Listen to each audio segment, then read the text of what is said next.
We have something called lake effect snow, where there's a lake and it's not snowing. There's no snow. Like it's not weather. It's not snow. The water from the lake just goes like this, and it just becomes snow, and it just dumps on us. It's not supposed to be snowing. This is the kicker. We have 3 nuclear power plants. 3. Feel his power. See his light. Bible camp. Nuclear station. Right there. That is called irony. It's not his light and power you're feeling. It's nuclear fission. And you know you're in a dangerous part of the country when you don't have to pay school tax. That's a fact. I didn't realize that till I was older, how crazy that is, how much of a red flag. Basically, the people are like, so who do we pay the tax to? And the government's like, don't worry about it. And we're like, why? They're like, why? You see those 3 nuclear power plants? You guys read The Hunger Games? You're District 12. Yeah. Keep powering the Capitol, baby.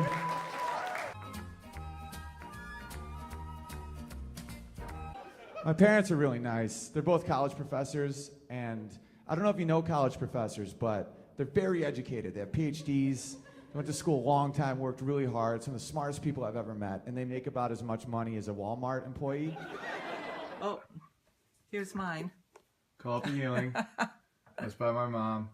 Oh, remember when you and Dad were in New York City and you got Alice Walker to sign this for me? Yeah.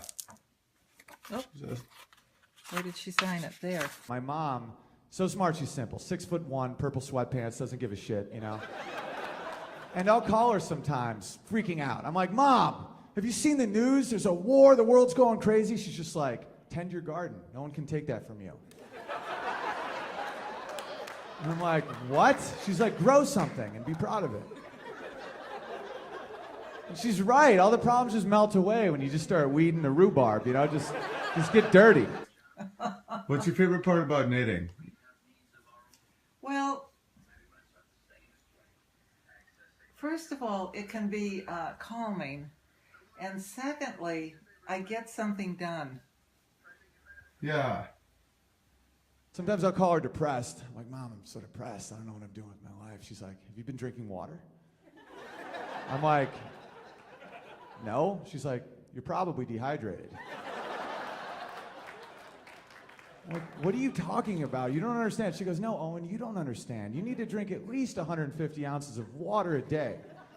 Do that and call me in a few days. So I do that. I just start pounding water.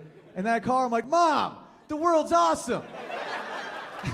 And I just peed. It was like a 3-minute mini orgasm. My dad's funny. He's a public speech professor, rhetoric, sings opera, a lot of colorful bathrobes. He had a stutter as a kid. He couldn't talk. He had so much anxiety with speech. It's almost like the Batman story. Like Batman was scared of bats, so he became a bat. Like my dad had such a fear of talking that he is now the most extroverted human being I've ever seen in my life, to the point of like ridiculous. Like he's flamboyant. He's a very fruity man.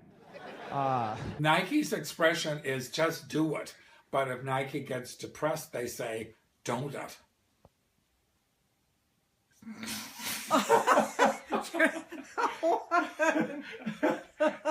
He's the one who showed me how, you know, divisions aren't really there. I remember one time we went to Burn Dairy in the middle of the winter, and it's snowing like crazy, and we go in to get a gallon of milk, and all these older ladies are talking about the weather. They're like, it's coming tonight, you know, and one of them goes, John, did you hear we might get 8 inches tonight? And my dad goes, oh, Doris, don't you wish? And they just exploded with laughter. These are women in their 80s, right? And I remember I was like, I don't know what that means, because I'm 5. But someday I'm going to do that at Starbucks. Thank you.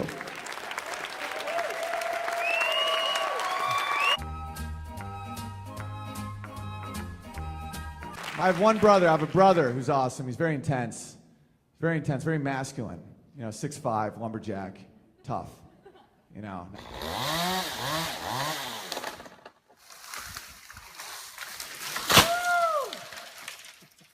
Yeah. Good. See that flippy floppy? That was awesome. Oh, now he's a teacher, he has kids, wife. Little missing pig, what am I gonna do?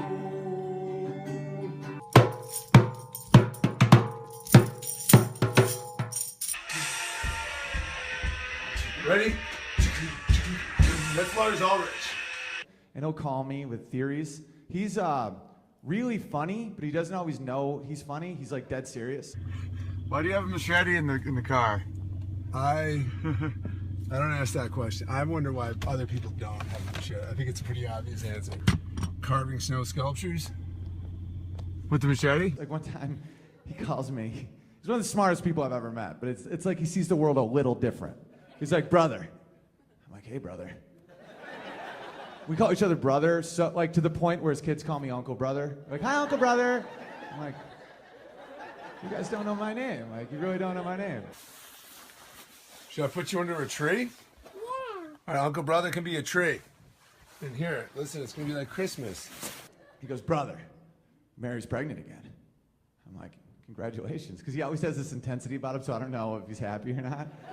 Like, he could be like, I just came. Like, I don't know when he's...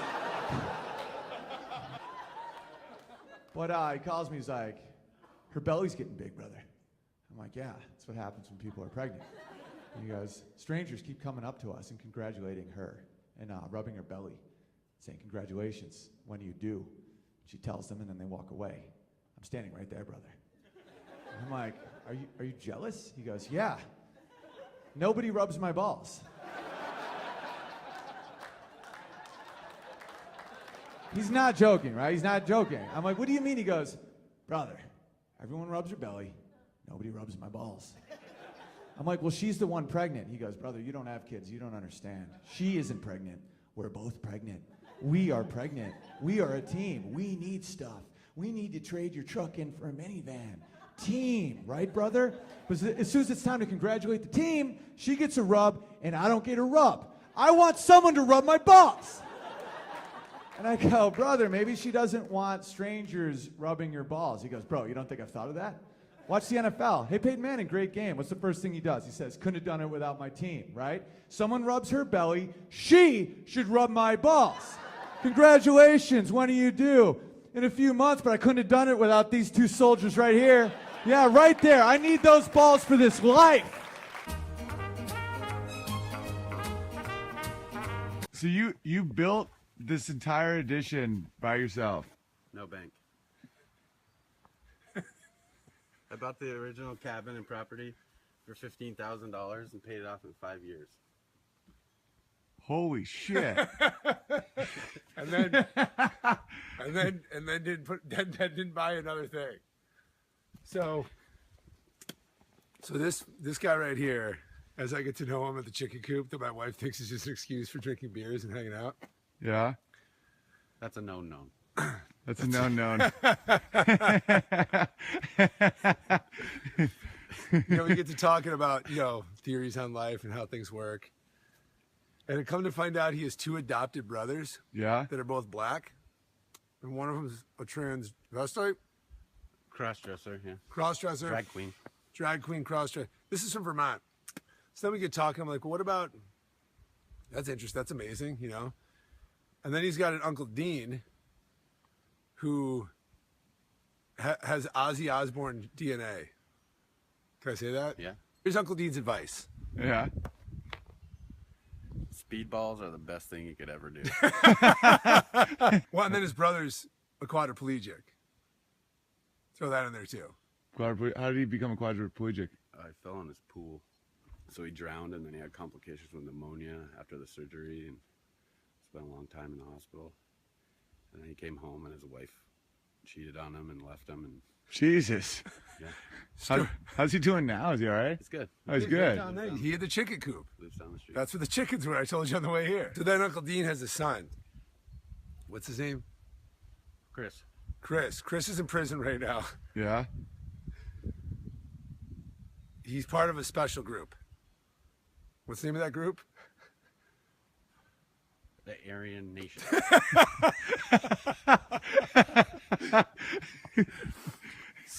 So this is what happened. This is why the chicken coop doesn't get built this quick. It's like, wait, okay, so Uncle Dean. So Chris has two Chris black siblings two black cousins. by cousins, Yeah, one of them's gay. right? Dresses in women's clothes, and Chris is now in prison, being part of the Aryan Nation. And then he's got another Uncle JT. No, Uncle Jimmy. Jimmy. Yeah, Another JT. another JT, who's a country singer. Yeah. So he's got this incredible video about smoking homegrown weed with all these old guys with guns. So now I'm trying to put the whole family together. So I'm like, all right, there's Uncle Jimmy, who's this legendary country rock singer, not burnout, like accomplished guy, Right. but like Willie Nelson style. Then there's Uncle Dean, go right for the speedball, whose son Chris is in prison, who has two adopted black brother cousins. One of them's gay. What's that Thanksgiving like?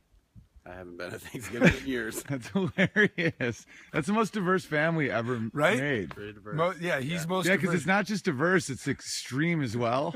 Yeah. Where it's like it's not just like It's not like accepting diverse. it's like hard turns. no bank. No bank.